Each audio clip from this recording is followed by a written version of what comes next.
Well, hello everybody. Welcome to the first episode of my new series, Character Creator.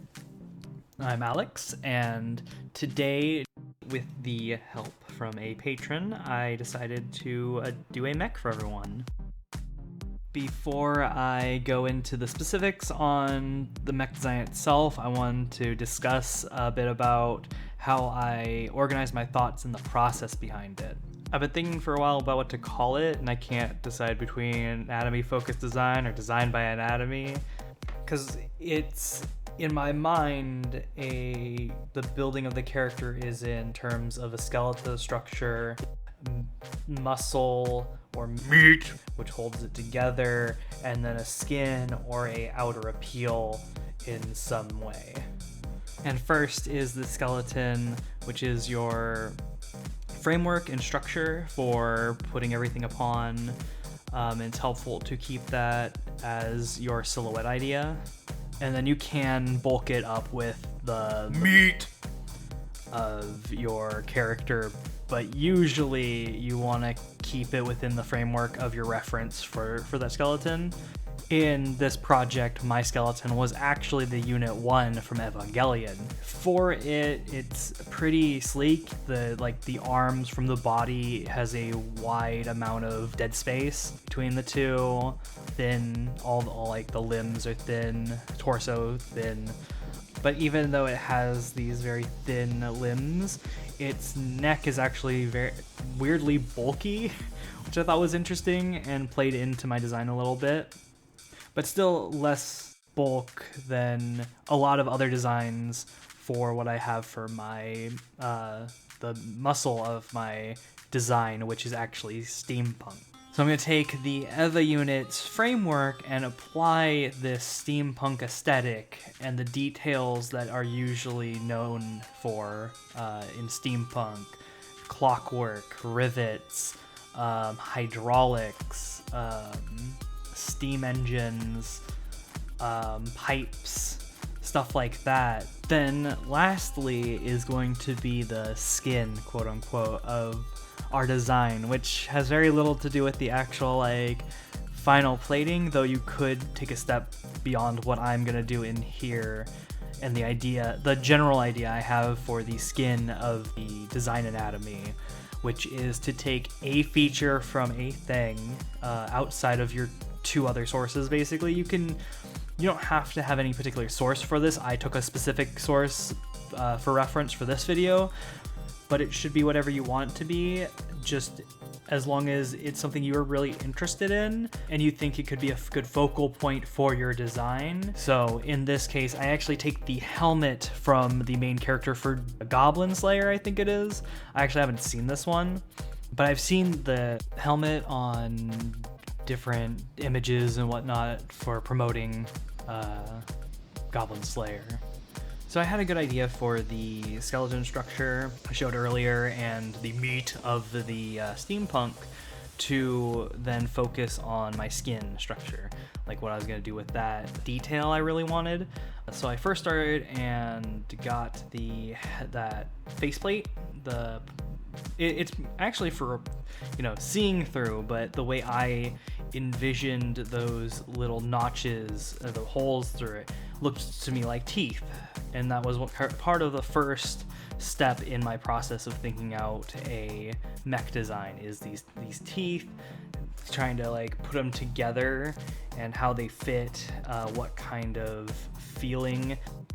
The teeth idea actually got me thinking of Ava robots, weirdly, and that led me to the design in the video. It is also usually the skin idea that gets me into thinking of these new characters that I usually make. So since I knew that it had the teeth, I knew that the top half needed to be that skull part of the Ava mech, and so I started to look at the lines and trying to mold and push them forward and around more to make them into something that looks comparable to that design. Usually I do this step all in my head, but for the use of showing kind of where I'm going mentally with my design steps, I did it over the helmet and then copy paste it over to my actual canvas to then refine it a bit more.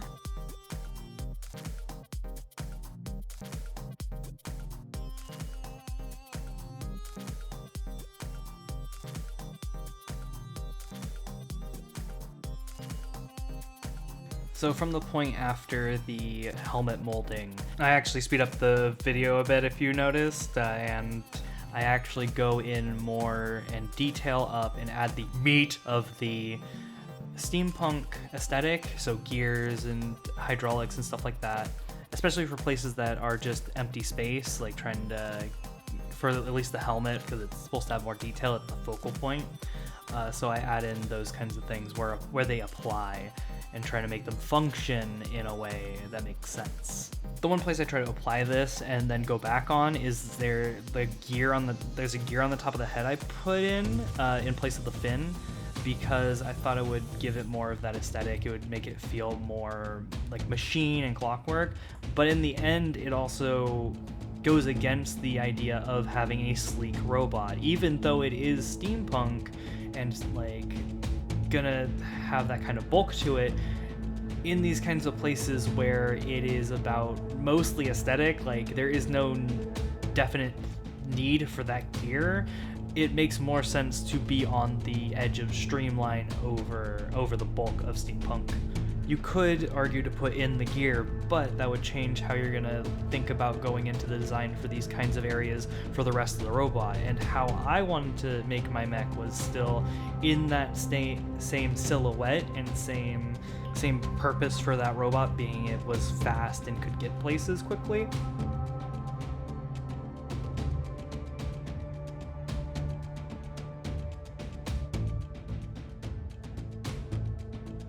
So for the next part, I work on the shoulder a bit, and in it I kind of make the armor for that shoulder smooth to give it that fast feel. And I actually take the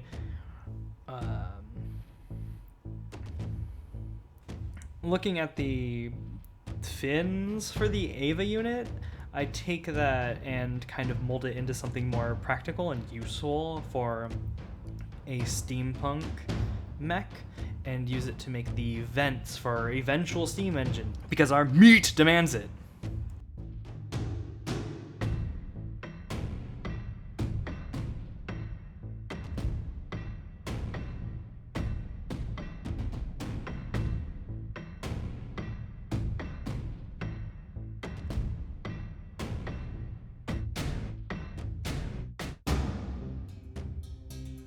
Actually realized that a lot of my extra features that I'm giving this mech honestly focus around the steam engine, so I felt that it should be one of the main features that draws the eye. First the head, second once you're looking down it, realizing this funneling feature into this furnace type structure, which is its belly.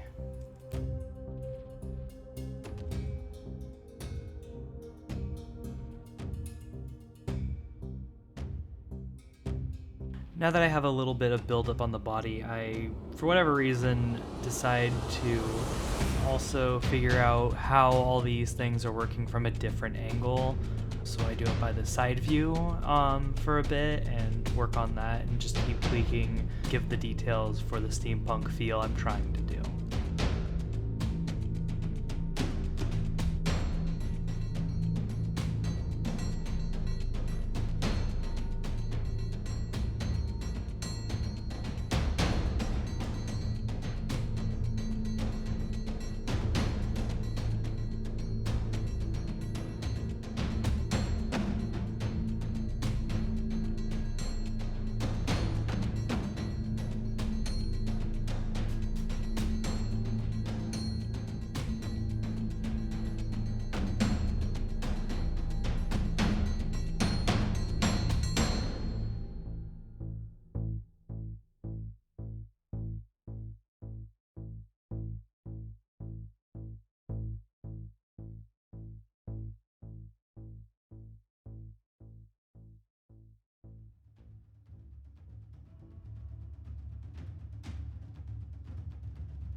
the biggest hurdles I had to get over because of the EVA unit's higher sci-fi elements is the joints, because theirs takes parts of human anatomy actually and just applies it to a robot, so it actually has some kind of tension inside of the metal you would see to get it to pull the arm together.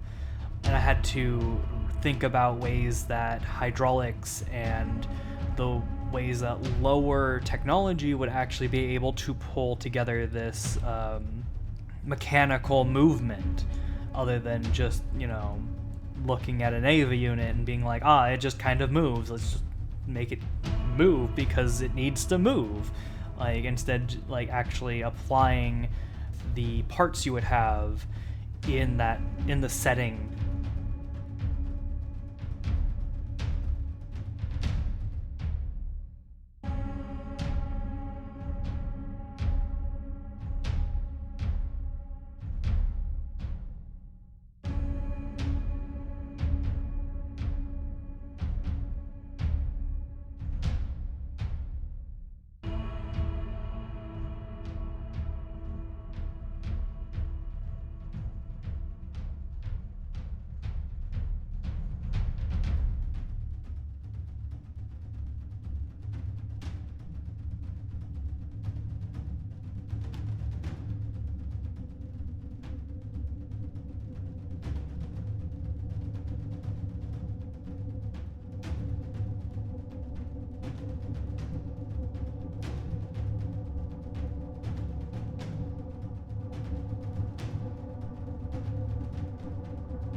So this is probably the one thing in the design I'm not happy with. It's the belts. They wouldn't exactly work if they're made of metal. They wouldn't let the legs bend much on the for the lower parts of that belt. I got the idea because it's actually part of the Goblin Slayer design, and I just took it because it's the only real detail that from any of my previous designs that could go in that area that actually make it look interesting. I would say to either not do the bottom two straps of the belt, or try to make it look like a different material.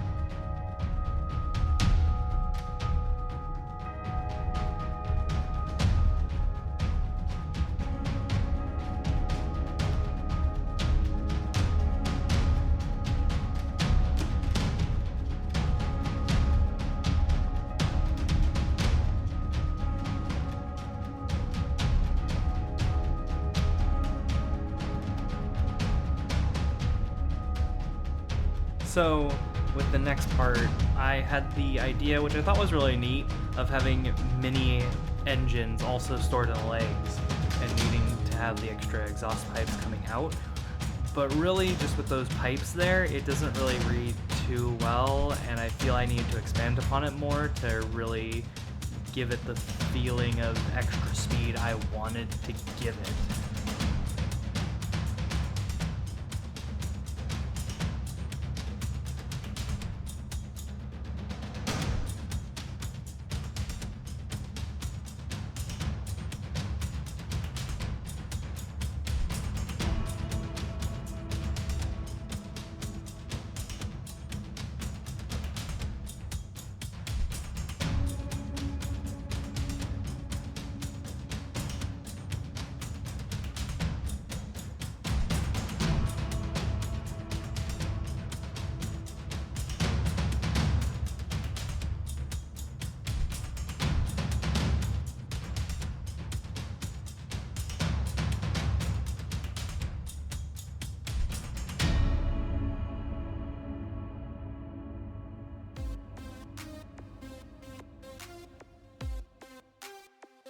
So I was looking back at the references. I noticed what kind of feat I could probably give it based off of the references. And while looking back at the Ava unit, which you might have seen early in the video if you caught it, is that I noticed the Ava units just have shoes. Robot shoes. So I just gave mine shoes as well. So more robot shoes. I think this is also the reason why I ended up giving him it belts in the end. Because it's like, if I'm gonna give it shoes, why not also give it belts? But it works less because of the mobility problem.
So lastly, I just kind of put the extra, like, just copy a leg over. I didn't feel like the need to work on another leg. I did the same thing with the arm, I think, earlier. And then off camera, I go in and I actually color it, at least the base version. I leave the other ones kind of half done. They're just loose sketches to kind of make me think about how everything works together and if it could, stuff like that, getting better ideas for how things attach and the bulk of it in some places. Also, something I didn't touch upon in the drawing of it is I kind of tried to draw like how they would how someone would get into the pilot seat in the head of the mech, and I was like, clearly Zeppelin. So I thought of a Zeppelin idea, and also there was a couple sketches of like a cloth that hangs over, kind of to hide the hatch for the pilot. That would be also brought in via the Zeppelin, and I'm pretty happy with it. And I like the colors I did, the iron looking stomach to give the fire that I put for stoking the steam engine type thing. Thought that really popped.